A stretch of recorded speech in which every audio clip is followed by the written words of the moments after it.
नमस्कार दोस्तों, JJD classes में आपका सभी का स्वागत है। आज हम गणित का एक मुख्य टॉपिक जो ज्यामिति, क्षेत्रमिति दोनों में आता है और जो 10वीं क्लास और कंपटीशन की दृष्टि से बहुत ही अच्छा टॉपिक है वृत्त, जिसके बारे में आपने नाम सुना होगा। वृत्त की परिभाषा की बात करें तो वृत्त की परिभाषा होती है किसी निश्चित बिंदु से समान दूरी पर स्थित, कोई भी एक निश्चित दूरी ले लेते हैं, इससे समान दूरी पे, इतनी ही निश्चित दूरी पे जितने भी बिंदु होंगे उन बिंदुओं का जो बिंदुपथ होगा वो वृत्त कहलाता है। हम क्या करते हैं, इस निश्चित बिंदु से समान दूरी पर स्थित और बहुत सारे बिंदु लेते हैं और इनको मिलाते हैं। जैसे ही मिलाएंगे ये एक वृत्त का निर्माण करती है।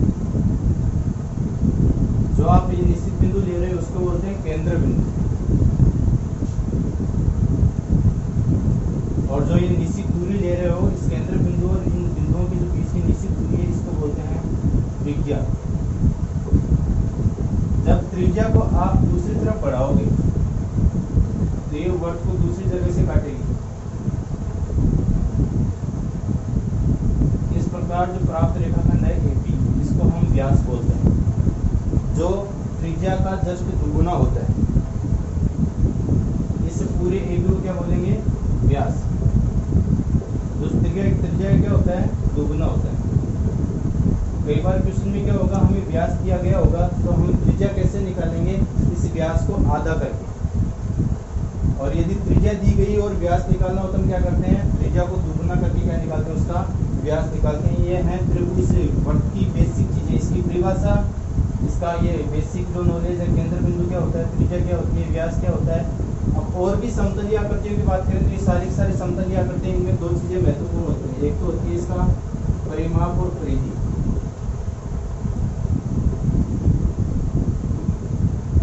और दूसरा होता है इसका क्षेत्रफल। क्या होते हैं, इनके बारे में आपको जानना बहुत जरूरी है। परिमाप देखो, समतलीय, कोई भी समतलीय आकृति ले लो। समतलीय आकृतियां बहुत सारी होती है, जैसे त्रिभुज भी होता है, चतुर्भुज होता है, वृत्त होता है। इसके अलावा चतुर्भुज भी बहुत सारे प्रकार के होते हैं, पंचभुज होता है, षष्ठभुज होता है, बहुत सारी आकृतियां होती है जो समतलीय आकृतियां होती हैं। आज हम वृत्त के बारे में बात करते हैं। वृत्त का परिमाप क्या होता है। वैसे परिमाप की जो बेसिक डेफिनेशन है वो सभी की सेम ही होती है। जो भी समतलीय आकृति होगी उसके चारों तरफ की जो बाउंड्री होती है ना, सीमा होती है, उसको क्या बोलते हैं, परिमाप बोलते हैं, परिमाप या परिधि। तो यहाँ हम देखें तो यहाँ ऐसे चलना स्टार्ट करेंगे, ऐसे चलना स्टार्ट करेंगे, ऐसे इसकी सीमा पे चलेंगे, वापस चल के वापस घूम के वापस ए पे आ जाएंगे, उसको क्या बोलेंगे, पूरी लंबाई को यहाँ से लेके यहाँ तक इस लंबाई को क्या बोलेंगे, परिमाप या परिधि। बात करें क्षेत्रफल की। क्षेत्रफल क्या होता है, जो भी समतलीय आकृति दे रखी है आपको, उसके अंदर का जो क्षेत्र है, अंदर का जो क्षेत्र ये दिख रहा है आपको, मैं लाइनिंग भी कर देता हूँ। इस क्षेत्र की जो माप होती है वो कहलाता है इसका क्षेत्रफल। आज हम इसके आगे भी बढ़ेंगे, परिमाप और क्षेत्रफल के फॉर्मूले पढ़ेंगे और उन पे क्वेश्चन भी पढ़ेंगे। देखो पहले वृत्त का परिमाप। वृत्त का जो परिमाप होता है इसका फॉर्मूला होता है 2πr, जहाँ r जो है इस वृत्त की त्रिज्या है। त्रिज्या मैं पहले आपको बता चुका हूँ। दूसरा पाई जो है ये एक अचर राशि है, निश्चित राशि है, जिसका मान होता है 22/7 या 3.14।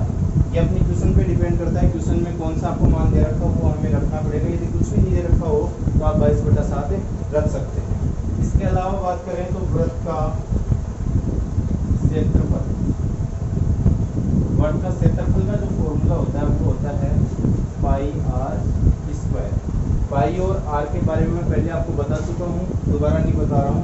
इन पे क्वेश्चन बनते हैं बहुत सारे प्रकार, लेकिन जिस लेवल पे हम बता रहे हैं, जिस लेवल पे हम पढ़ा रहे हैं, इस पे 3 मुख्यतः क्वेश्चन बनते हैं। पहला क्वेश्चन, यहाँ आपको त्रिज्या दी गई होगी या व्यास दिया गया होगा और पूछेगा कि आपसे परिमाप हो सकता है और उसका क्षेत्रफल पूछ सकता है। पहला क्वेश्चन तो ये बनेगा। दूसरा क्वेश्चन आपको परिमाप और क्षेत्रफल पहले से देगा, क्वेश्चन में परिमाप और क्षेत्रफल दे देगा, पूछेगा कि आपसे फिर त्रिज्या पूछेगा या क्या पूछेगा आपसे, व्यास पूछेगा। तीसरा जो क्वेश्चन बनता है आपका, इसमें परिमाप और क्षेत्रफल देके आपको परिमाप देगा तो क्षेत्रफल पूछ देगा, क्षेत्रफल देगा तो परिमाप पूछ देगा। उसके लिए भी हम क्या करेंगे, पहले परिमाप देगा तो पहले त्रिज्या निकालेंगे, उसके बाद में क्षेत्रफल निकालेंगे। डायरेक्ट परिमाप से क्षेत्रफल नहीं निकलेगा। वैसे ही क्षेत्रफल दे रखा होगा तो पहले इसके त्रिज्या निकालेंगे और फिर क्या निकालेंगे, परिमाप निकालेंगे, क्योंकि क्षेत्रफल से परिमाप भी डायरेक्ट नहीं निकलता है। बात रही तीसरे क्वेश्चन की।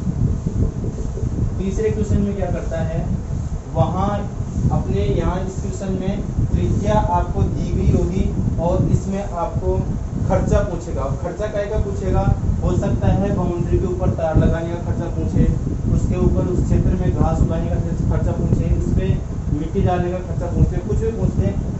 तो तीसरा क्वेश्चन एक खर्चे का क्वेश्चन बनता है, उसमें आपको दर दी गई होगी, किस खर्चे पे वो काम करवा रहा है, दूसरा इसकी त्रिज्या दी गई होगी। उसके लिए भी हम डायरेक्ट खर्चा नहीं निकाल सकते, उसके लिए पहले परिमाप और क्षेत्रफल आपको निकालना ही पड़ेगा। परिमाप और क्षेत्रफल निकाल के हम टोटल खर्चा निकाल सकते हैं। तो हम पहले क्वेश्चन की बात कर लेते हैं, ये हो गई इनकी बेसिक चीज।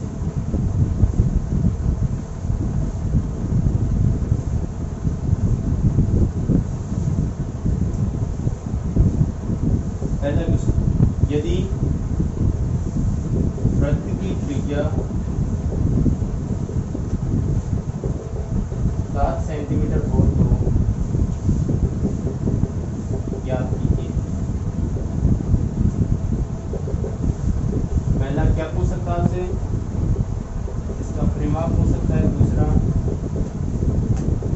इसका क्षेत्रफल आपसे पूछ सकता है।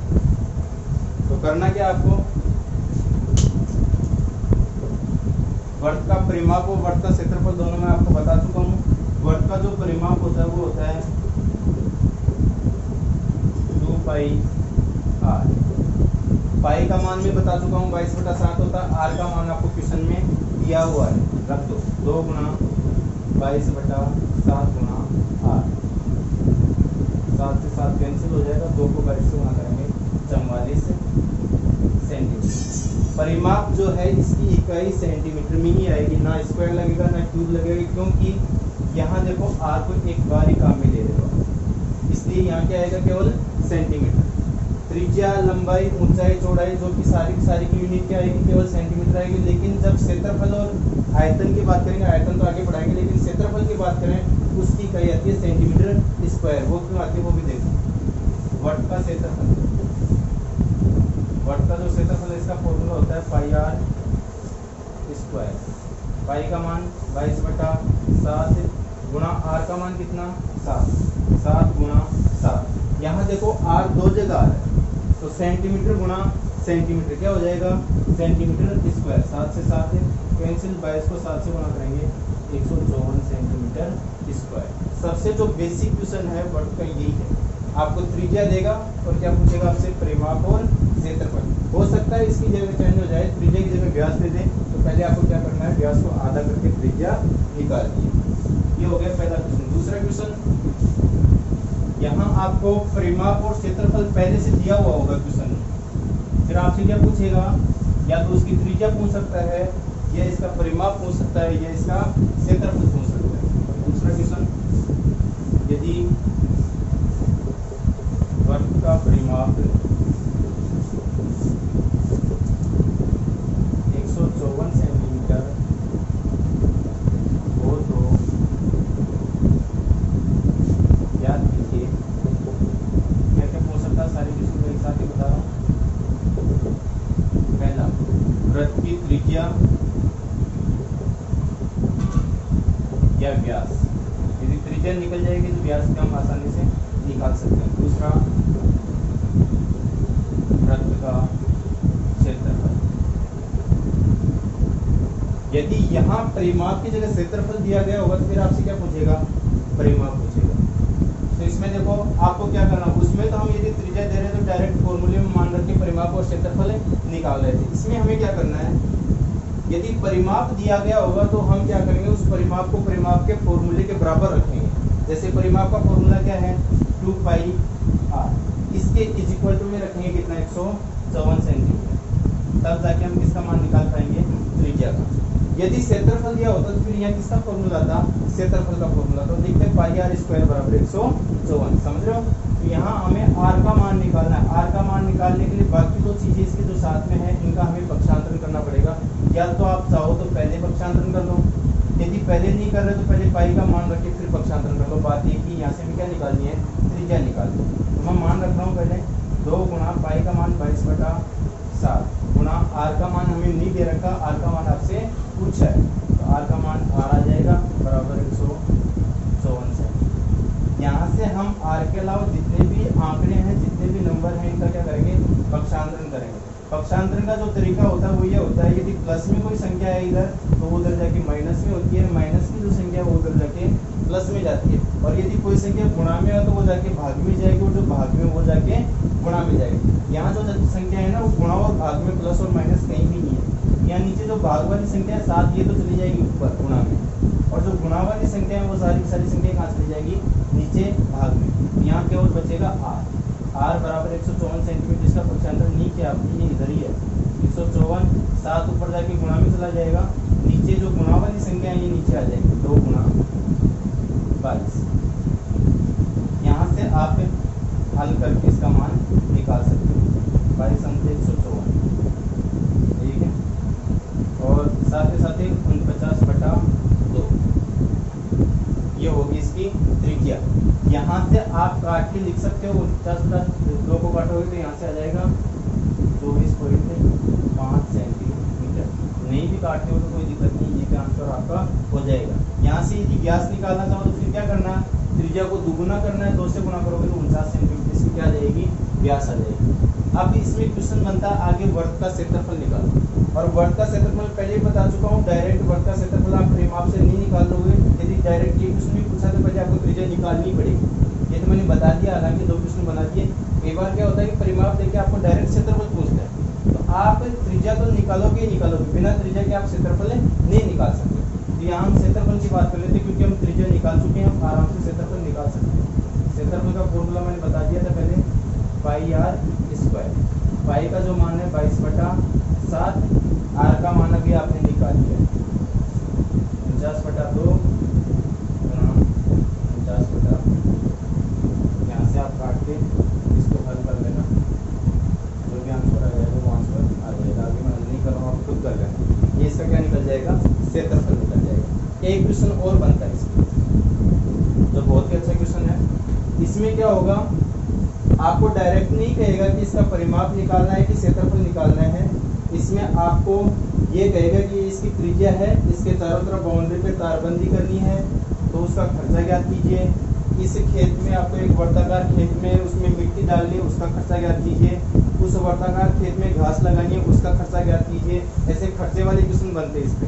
तो वहाँ भी आपको पहले देखना पड़ेगा, यदि बाउंड्री पे कोई काम हो रहा हो तो उसका परिमाप निकाल के खर्चा निकालना है। खेत के बीच में या वर्ताकार खेत के बीच में हो रहा है काम, तो उसका क्षेत्रफल निकाल के फिर खर्चा ज्ञात करना है। इसमें तीसरा जो क्वेश्चन बनता है वो बनता है, यदि वृत्ताकार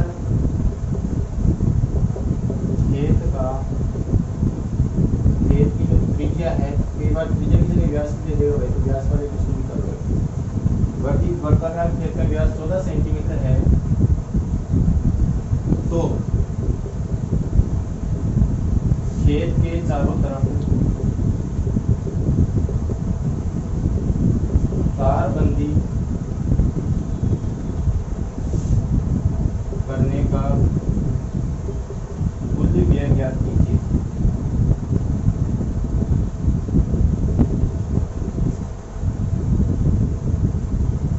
यदि तारबंदी की दर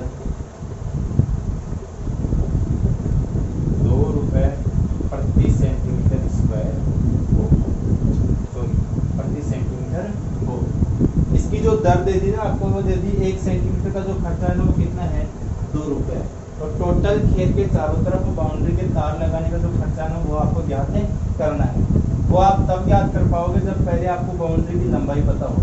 और बाउंड्री की लंबाई कहाँ से निकलेगी, इस वर्त के परिमाप से निकलेगी। वर्त का जो परिमाप है ना वो मैं आपको दिखा चुका हूँ पहले। वर्ताकार खेत का परिमाप क्या होता है, 2/r। यहाँ हमें r नहीं दे रखा, हमें क्या दिया है, व्यास दिया।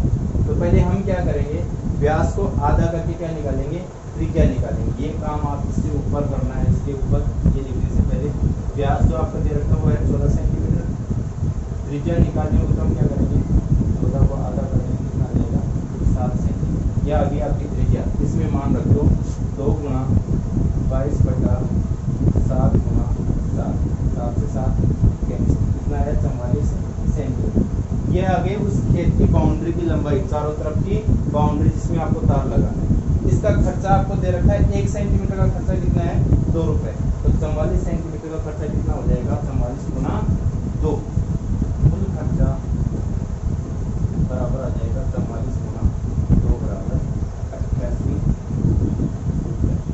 ये क्वेश्चन परिमाप पे हो गया। ऐसे ही क्वेश्चन खर्चे का क्वेश्चन बनता है क्षेत्रफल, जो आप आराम से कर सकते हो। ये परिमाप वाला समझ में आ गया तो क्षेत्रफल वाला क्वेश्चन भी कर सकते हो। इसके अलावा वर्त पे एक और बंदा अच्छा क्वेश्चन जो है सेकेंडरी वर्त, जो इसमें बताना पॉसिबल नहीं है, अलग से बताएंगे अगली क्लास में। सेकेंडरी वर्त के लिए क्लास बन सकती है। वर्त की जो बेसिक चीज़ें हैं वो मैं बता चुका हूँ, उसमें 3 क्वेश्चन बनते हैं वो भी आपको मैं बता